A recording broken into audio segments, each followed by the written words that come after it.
So ito yung ilan sa mga alaga nila dito sa farm. Meron silang black chicken or Semani.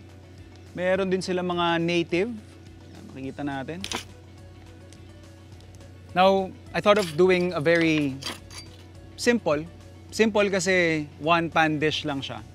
Gagawa tayo ng chicken and tomato rice.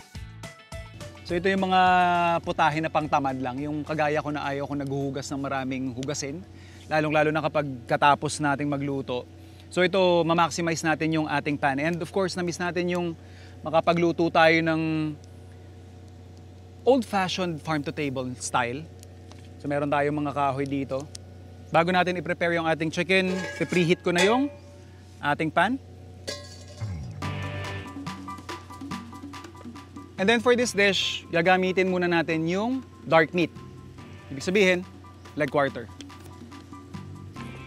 So cut lang natin to. Portion.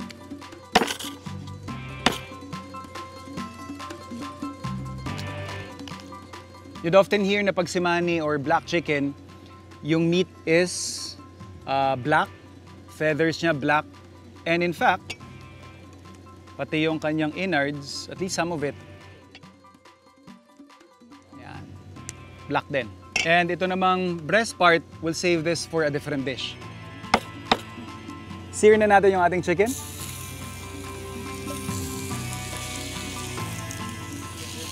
And habang nasa pan, season lang natin ng salt. Habang binabrown natin yung skin side ng ating mga chicken, prepare muna natin yung ating aromatics.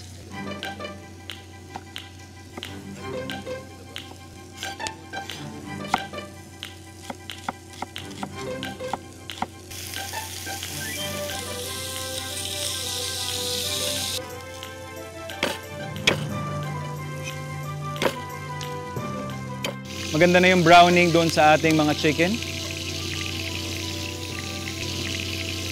We will set this aside.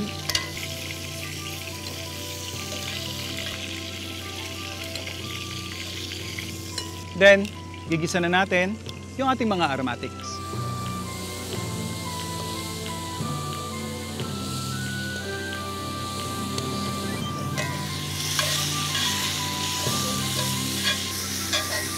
Next up, yung ating tomato paste.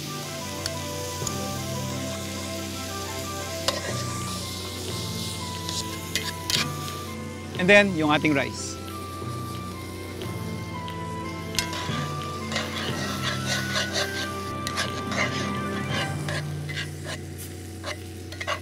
Pag nakikita na natin na medyo nagtututong na yung ating rice, pwede na nating ilagay yung ating chicken stock. Then, babalik lang natin yung ating mga chicken.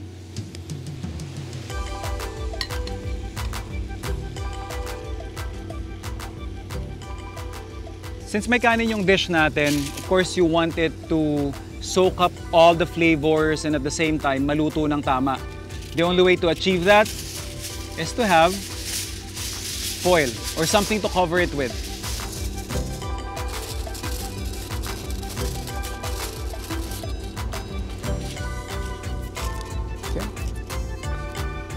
And of course, ito yung mga part na gusto natin mild lang. Sa lahat na nagsasaing, alam nyo to, dapat hindi masyadong malakas yung apoy. So yung coals o yung baga na nakikita natin dito, ilalagay natin sa isang area kung saan hindi super init or sobrang lakas nung maibibigay niyang apoy or init doon sa ating parang in a way sinasaing na kanin. So, iin-inin lang natin yung ating kanin hanggang maluto kasama ng ating chicken. After that, pwede tayo mag-serve.